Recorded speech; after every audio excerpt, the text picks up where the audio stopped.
born with a diaphragmatic hernia. Your baby's okay. The supraventricular tachycardia. She's gonna be okay. And since you're upside down,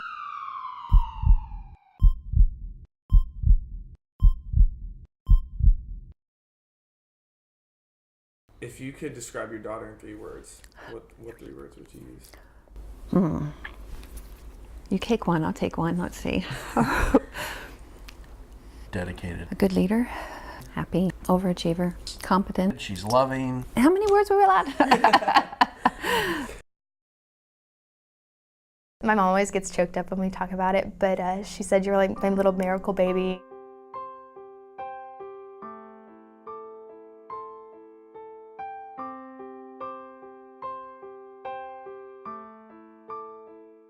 What's going on, what's going on? And they finally like, we have to take her away. She's not breathing right. And I'm going with him, we don't know what's gonna happen. We don't know if we're gonna get her back.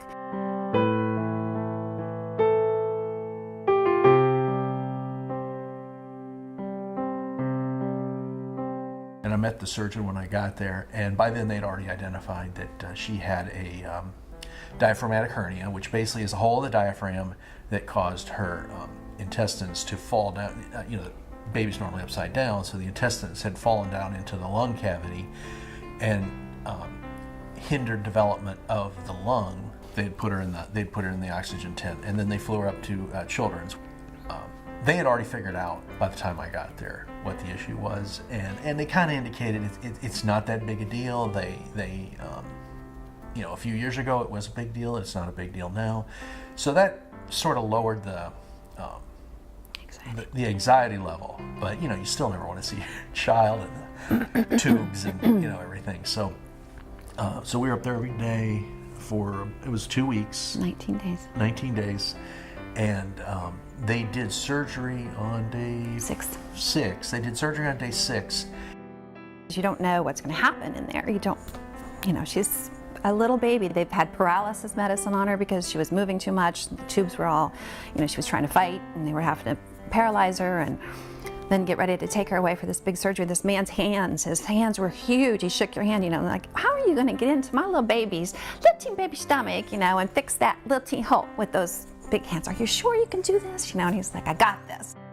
These nurses made them feel super like understanding and like it's gonna be okay, your daughter's gonna be fine, and just the fact that like the faith that they put in those nurses impacted the way that they cared for me, and I think that's a big deal.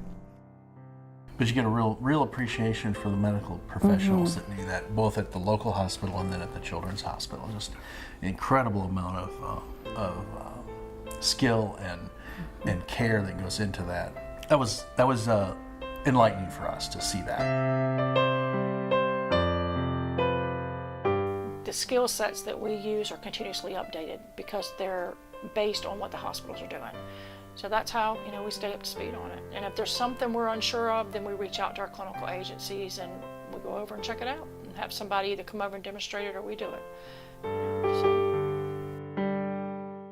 But with the advancements in technology, not just in nursing, but in the medical field, period, things have advanced. Robotic surgeries, laparoscopic surgery. When I graduated nursing school, that wasn't being done, you know. So technology plays a huge role in that. It makes care for the patient even better too. And that is ensuring that the patients are getting the care that they need. It actually opens up access when you think about access to care. So it increases that. And every day something's new. Kirsten giving back to the community like that it's good stuff. It excites me.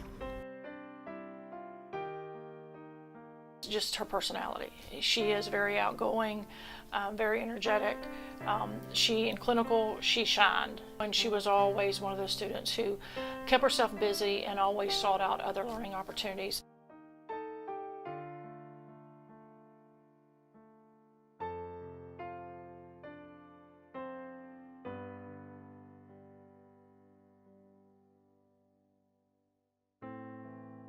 And she is one of those students who applies herself in every aspect of her life, and it shows.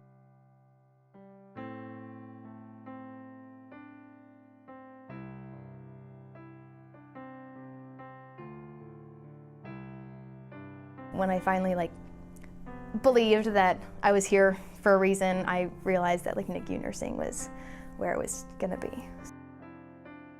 Actually, I think about it all the time. It's why I want to do what I want to do. It's why I'm who I am. I don't know how to, like I said, it's kind of something that it's me. It's who, I can't change it, so I'm gonna just run with it. And I have the ability now to impact other people, so I want to do that through caring and nursing and I want to go back and do what those did to me, the golden rule, do unto others what you want to be done. But I really want to go back and I want to make that impact in that NICU, but on the other side of it this time. I really want to impact a family like the nurse impacted my family.